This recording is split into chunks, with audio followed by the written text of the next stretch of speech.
Привет, меня зовут अंकित и добро пожаловать на мой канал। नमस्कार, मेरा नाम अंकित है और रूसी भाषा को जानने के मेरे इस चैनल में आपका स्वागत है। अब तक हमने रूसी वर्णमाला देखी है कि कैसे आप रूसी के जो अक्षर हैं उनको हिंदी में बोल सकते हैं या हिंदी में उनकी ध्वनि क्या होती है। हमने रूसी शब्दों को मिलजुल के पढ़ना सीखा और रूसी वाक्य को बनाना सीखा और पढ़ना सीखा, एक बहुत बेसिक लेवल पे। और मैंने आपको रूसी भाषा में अपना नाम लिखना भी सिखाया है और मेरे हिसाब से अब आप अपना नाम लिखना सीख गए होंगे। और हमने अभी तक बहुत ज़्यादा नहीं पढ़ा है, सिर्फ जो नॉर्मल ग्रीटिंग्स होते हैं, कैसे अपना हाय हेलो कहते हैं और नाम पूछ सकते हैं, वो सीखा है।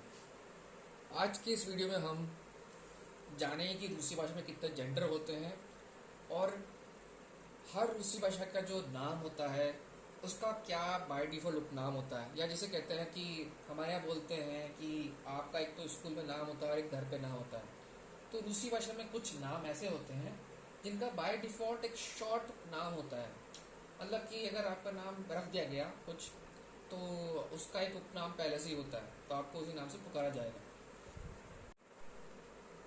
तो आगे बढ़ने से पहले जान लें कि संस्कृत और हमारी हिंदी भाषा में तीन जेंडर होते हैं, पुल्लिंग, नपुंसकलिंग और स्त्रीलिंग।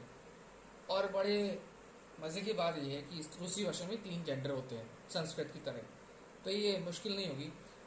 अब क्योंकि भाषाएं जो है हजारों साल पुरानी होती है, और जब इंसान ने ये बनाई होती है, जब ग्रामर के नियम होते हैं, तो कौन सी चीज़ उसने पुल्लिंग बनाई, स्त्रीलिंग बनाई, नपुंसकलिंग हुआ, तो ये एक बहुत बड़ा कन्फ्यूजन हो जाता है कि कभी कभी आपको लगता है कि जो चीज़ पुल्लिंग होनी चाहिए वो स्त्रीलिंग हो जाती है, जो स्त्रीलिंग होनी चाहिए पुल्लिंग हो जाता है।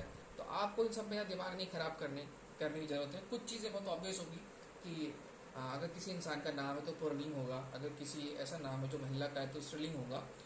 और हम देखेंगे कि कैसे आज जो वीडियो है, आज की वीडियो हम देखेंगे कि ये प्रोफेशन जो होते हैं, मतलब कि आप डिज़ाइनर हैं, आप आर्किटेक्ट हैं या आप डॉक्टर हैं, तो कैसे ये काम में लाया जाता है। ये बहुत जिसे बोलते हैं एक बहुत ही डिफ़िकल्ट ग्रामेटिकल कॉन्सेप्ट है रूसी भाषा का। इसे हम विस्तार से पढ़ेंगे फ्यूचर के वीडियोस में, पर अभी के लिए हम सिर्फ आपके प्रोफेशन पे फोकस करेंगे कि अगर आप अब महिला हैं तो आपको, अगर डॉक्टर किस तरह से लिखा, अगर डॉक्टर महिला है तो कैसे आपको बोला जाएगा, और अगर आप पुरुष हैं और डॉक्टर हैं तो कैसे कहा जाएगा। कुछ प्रोफेशंस में कुछ प्रोफेशंस में जो आपका प्रोफेशन का जो नाम है या प्रोफेशन का डेजिग्नेशन है, वो दोनों जेंडर में सेम ही होता है। क्योंकि मेरे हिसाब से ये बहुत सारे जो शब्द हैं अंग्रेजी भाषा से उठाए गए हैं या कहीं और से लाए गए हैं, तो ये वैसे ही होता है। तो देखते हैं, जैसे कि जो बॉस बॉस जो है, अगर महिला बॉस या पुरुष बॉस है, बॉस ही होगा। Designer designer programmist, trader, manager. मैंने यहाँ पे जो है, ये जो है द जो है ये छोटा बना रखा है। मेरे ख्याल से अब तक जब हम वीडियो देखेंगे आपको समझ में आ गया होगा। मैनेजर, उसके बाद इकोनॉमिस्ट, डॉक्टर। डॉक्टर को रूसी भाषा में व्राच ही बोलते हैं, पर डॉक्टर बोलेंगे तो भी चलेगा। डॉक्टर का कोई वो नहीं है, अगर आप फीमेल डॉक्टर है तो भी आपके लिए डॉक्टर यूज होगा, नहीं है तो भी डॉक्टर इस्तेमाल होगा, मतलब कॉमन वर्ड होगा। ऐसे ही डिप्लोमा।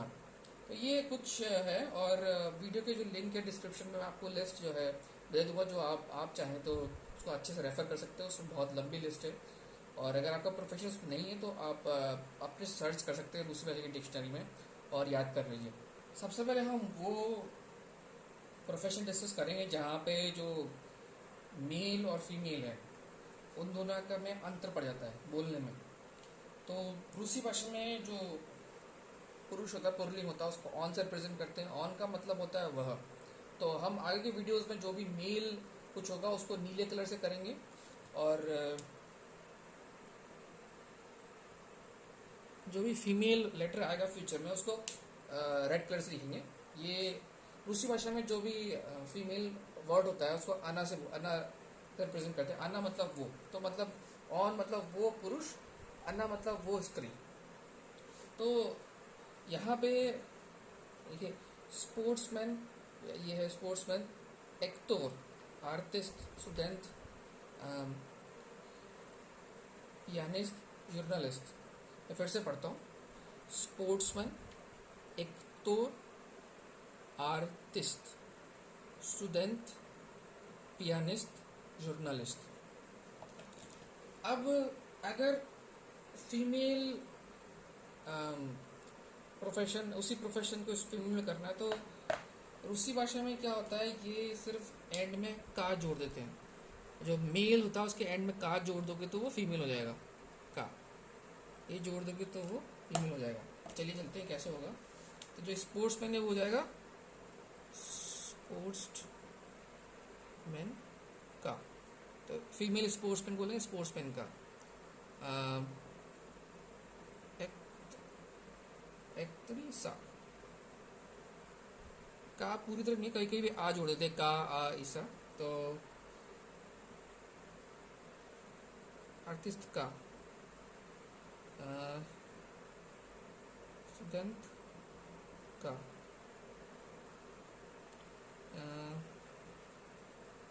पियानिस्ट का,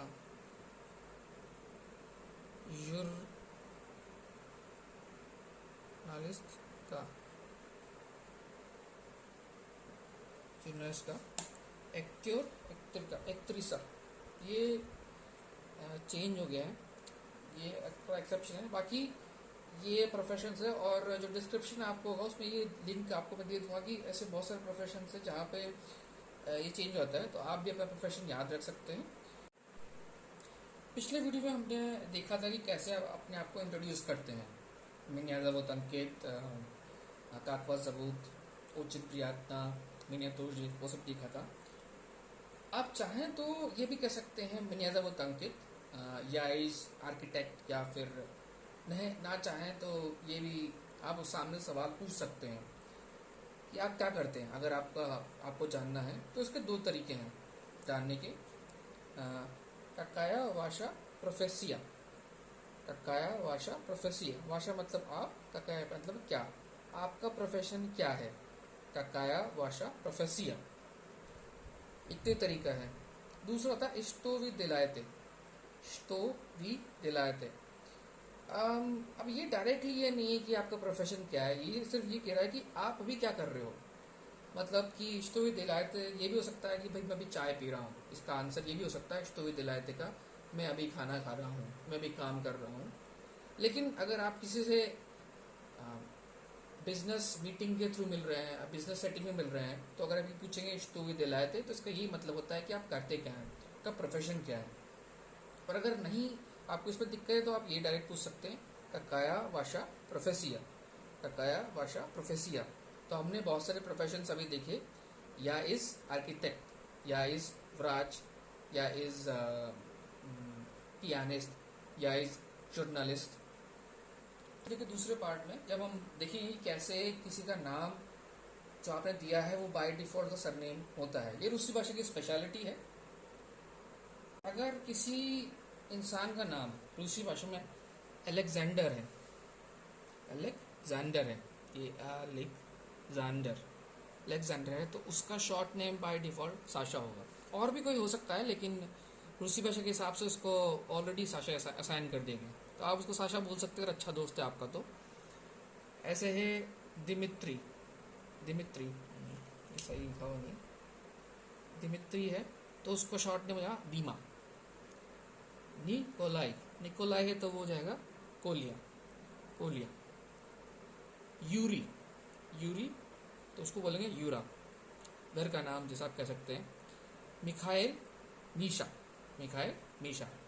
अब चलिए देखते हैं कि अगर फीमेल नेम है तो ऐसा कैसे हो सकता, क्या हो सकता है।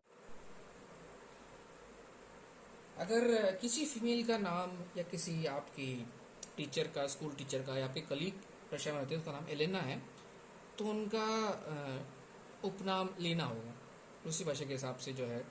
जैसे कि मेरी जो रशियन लैंग्वेज टीचर थी उनका नाम नतालिया था, तो उनको उनके फ्रेंड सर्कल नताशा ही बोला जाता था।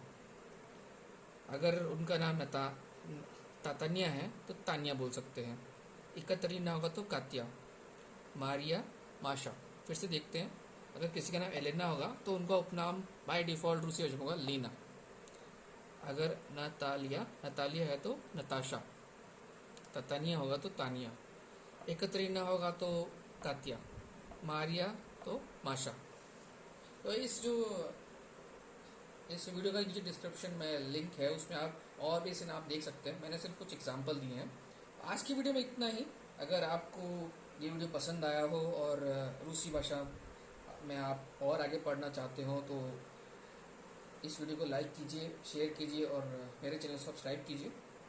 और अगले वीडियो में हम जानेंगे कैसे आप पूछ सकते हैं और बता सकते हैं कि आप कहाँ से हैं। जैसे कि अगर आप रूस में गए, आपसे पूछा कि आप कहाँ से, तो आप कहेंगे मैं इंडिया से हूँ। और या फिर आप भी पूछ सकते हैं कि कोई तीसरा आदमी मिला, जैसे तीसरे देश से रूस के अंदर, तो आप उससे पूछेंगे आप कहाँ से हैं। तो वो सब हम जानेंगे।